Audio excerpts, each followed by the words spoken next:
Le message du jour vous est présenté par notre frère Marc. Salut, chers bien-aimés de notre Père Céleste. Aujourd'hui, la parole de Dieu pour vous est que la paix de Dieu demeure en vous. Bien-aimés, lorsque vous lisez ou regardez les nouvelles à la télévision et sur les réseaux sociaux, vous êtes stupéfaits de ce qui se passe dans le monde. Nouvelles de guerre, de violence, de mort, de destruction, de maisons et les propriétés des gens, de bouleversements et de manifestations dans certains pays contre l'injustice, etc. Des gens meurent de faim.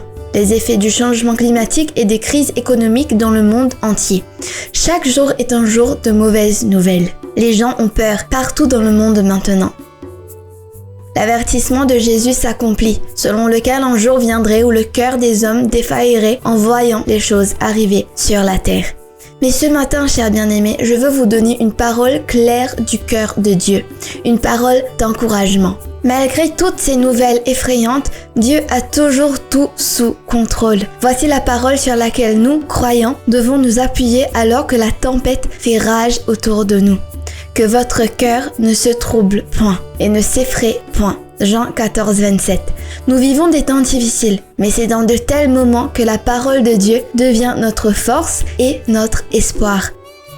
L'Éternel sera un refuge pour les opprimés, un refuge dans les temps de trouble. Ceux qui connaissent ton nom se confient en toi, car toi, Éternel, tu n'abandonnes pas ceux qui te cherchent. Psaume 9, versets 9 à 10. Au jour de la détresse, il me cachera dans sa tente, il me cachera dans le secret de sa demeure, il m'élèvera sur le rocher. Psaume 27, verset 5.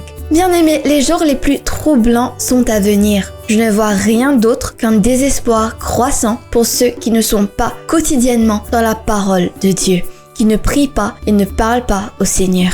C'est la parole de Dieu qui élève notre esprit et produit la foi. Par conséquent, mes chers, disciplinez-vous maintenant pour ouvrir votre Bible le matin et commencer votre journée en vous encourageant avec de précieuses promesses. Ensuite, parlez au Seigneur.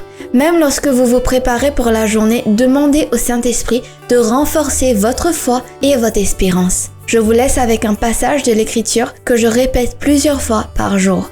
Je vous exhorte à le revendiquer et à le croire. Déchargez-vous sur lui de tous vos soucis, car il prend soin de vous. 1 Pierre 5, 7.